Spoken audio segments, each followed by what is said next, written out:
Looks like you're awake. There's something I need to tell you. Please listen and try not to panic. You've been in a coma for a very, very long time. Yes, I know. You would like to know how long. I'm afraid it's been 9 years. And also, Toaru no Majutsu no Index 3 got only a 6 out of 10 on Mal. Nurse! Damn it! Come quick, I think he's having a heart attack. Nosokoma! Nurse! Calm down. Calm down. Try not to panic. Wait a second. Try not to panic. Now. You'll be alright. There now. Just rest. Hello, ladies and gentlemen, and welcome back to this. Still not sure what this is, but today I would like to talk about a show, or at least a train wreck by the name of Toaru no Majutsu no Index 3. A train wreck, that's right, Toaru no Majutsu no Index 3, despite being the third installment of a very popular franchise, is complete and utter trash. I remember watching the first 3 episodes as it was airing, like as it was coming out week by week by week. And right off the bat, I knew something was off. Something was off about the pacing, about the characters, about the animation. Something was clearly wrong. So I dropped it and waited for it to come out completely before I passed judgment, so I could marathon it and watch it in one go. And man, it was like watching my early teens just get destroyed in front of my eyes. It was great, actually. So before we jump into the train wreck that is Toaru no Majutsu no Index 3, I think we need to set the stage and go back in time a bit and look at Toaru no Majutsu no Index 1 and what it was all about. Toaru no Majutsu no Index 1, it was kind of quirky, it was kind of weird. In fact, back in the day, this anime aired back in like 2009, 2010, so this was like 9 years ago. This has been a long time ago.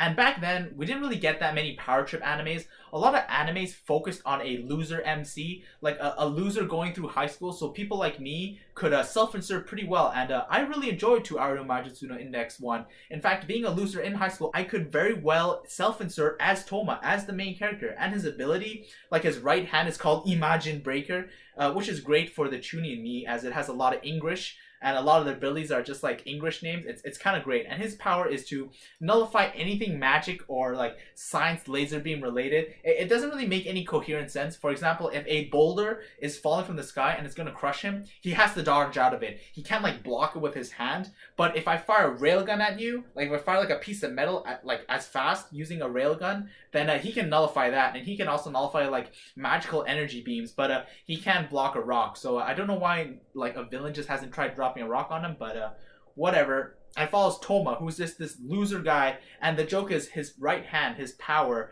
is just so useless that he's been given the designation of level 0, meaning that his power is so useless that he might as well be just a regular human. And insert index, a lolly who is pretty much a bunch of grimoires. She's a bunch of magical texts combined it into a homunculus, into an artificial human who can access all this knowledge in her head. She's like kind of a weapon of mass destruction in lolly form, as you do. Like those used to be really popular. Not as popular anymore, but we still get quite a few these days. And she does the thing where she bites the main character. It's really cute, really endearing. And the original series had a very simple plot. It had this idea of science versus magic. So the writer's idea was, what if we just had like bullshit? What if we just explained powers using pseudoscience and have some other guy use magical powers and like not explain anything, or use like some gibberish to explain his powers where he's like, oh yeah, I have the staff of wizardry plus 10. And I'm using the sacred text of Saint John to cast my magical spell. And the other guy's just like, well, by analyzing the vector rays and the magnitude and position of the blast, I can redirect it. Like, it's just a bunch of bullshit. But the first season was really, really simple. In fact, the first season just followed this guy, Touma, and Index. And he needs to rescue Index, as since she's a weapon of mass destruction, the British church needs to get their hands on her. So he protects her, and they kind of have like this science, like espers versus magicians. It was a pretty simple concept. It had some good fights. It was animated by JC Staff, so since this isn't a slice of life series, you can already expect that the animation was subpar. But for the most part, it wasn't too bad. It was actually quite manageable, as the plot wasn't everywhere. And it only adapted like maybe I think say like 2 volumes. It didn't adapt that many volumes, and the plot was nice, concise, and easy to understand, easy to digest, easy to see, nice character design, everything you'd like to see in an anime back in 2009. The sequel that followed this actually had much better animation, as it was now an established franchise. The actors came back. The story was once again extremely interesting. It had really cool characters. This time we got to see more of the science side. So we had our main character versus the magic side for the first season, and now our main character versus the science side for the second season. But except for the show's namesake, a certain magical index, she doesn't really do anything in the second season, as they focus mostly on the science stuff. It would have been cool to see our main character helped by Index, so we could see some like magic versus science type deal, but none of that happens. It just focused more on our main character fighting science type stuff. Kind of okay. The action was pretty much the best part. We got some redemption arcs for some characters we liked. For the most part, the plot was coherent and then it made sense. But then fast forward, we get to Aru no Majutsu no Index 3, and man, does it take a real nosedive. It doesn't make any sense to me, as Index has become pretty much a stable franchise. In fact, it has a bunch of spin-offs. In fact, it's getting a certain scientific railgun and a certain scientific accelerator are both getting their own spin-offs that are coming in the future. So I'm not sure why the mainline series Index, a certain magical index, didn't get the budget it deserved. The third season is just so poorly animated. There's just so much CGI thrown in, not to mention the fact that there's just so many superfluous scenes that serve no purpose. Like Misaka Mikoto, she has her own series. Like, I don't know why she shows up in a certain magical index. Her scenes literally boil down to Touma calling her and being like, oh yeah, I'm with a side bitch now. I'm building my harem. She's like, oh my god, I'm a tsundere. I don't know what's going on. Is he with another woman? Like, what's up with that, guys? Like, I'm a tsundere. Like, that's all she does. She literally does nothing for the plot, and yet the show gives her so much screen time and gives explanations for the main plot, zero screen time. So you have no idea what's going on. There's one arc within To Aru no Majutsu no Index 3 that I want to hone in on,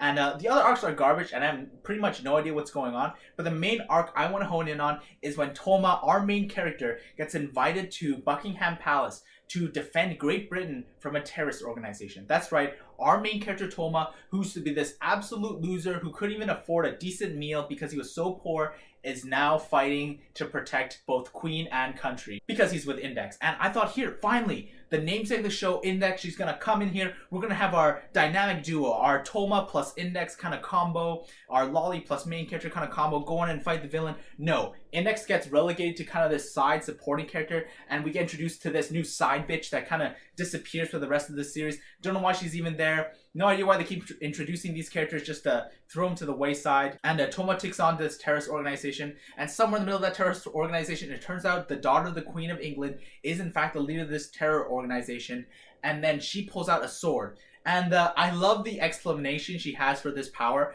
I think it's worth watching this show just to look at the pseudoscience. I guess this isn't even pseudoscience anymore. Just to look at the explanations that they come up with for this bullshit. Okay, so her power, okay. If you have a three-dimensional shape, okay, if you have a prism, if you have a rectangular prism, right, and you cut it in half, you get a rectangle inside the rectangular prism. The cross-section of a rectangular prism is a rectangle. Simple enough. If you get the cross-section of a 2D shape, then you'll get a 1D shape, right? So her power, or at least the power of her sword, is when she cuts four-dimensional space, so she's insinuating that we live in four-dimensional space. When she cuts four-dimensional space, it spawns in these Minecraft CGI blocks, these glowing gold Minecraft CGI blocks, and they come flying towards our main characters, and they like block them like physical objects, which confuses me. Like, why couldn't she just like pick up a rock and throw it at them? Wouldn't that be better, as our main character can't just like nullify it with his right arm? Just throw like a giant rock at him. But anyway, whatever. And then they get to this point where her daughter fights off against her mother. So the Queen of England faces off against her daughter.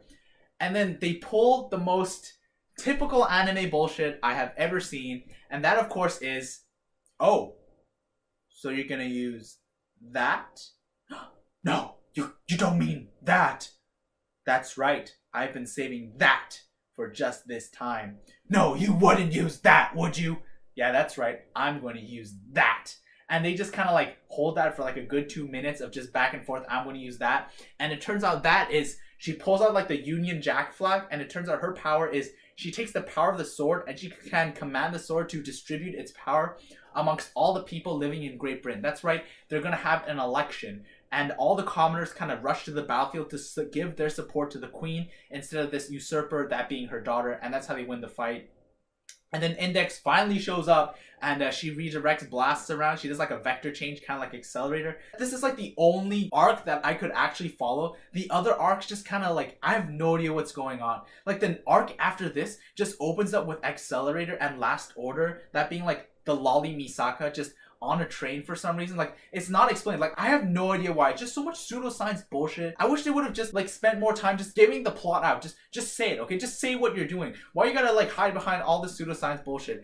People say it makes more sense than the light novel, and I'm willing to give them the benefit of the doubt, as if the light novel is as bad as To Aru Majutsu no Index 3, then To Aru Majutsu no Index 3 probably wouldn't have existed, because no one would buy these crappy novels. Alright, so the rest of the recording died. You can tell based on the lighting change that things aren't looking too good for the equipment side of Roion Productions, so I thought I'd end my thoughts with just a voiceover here. So right off the bat, I'd like to discuss how the director clearly knew that this is going to be garbage. Like, there's no way JC staff watched this anime and was like, alright, they're going to watch this, they're going to love it. You know, if someone's never seen Index before, this is a great entry point for them.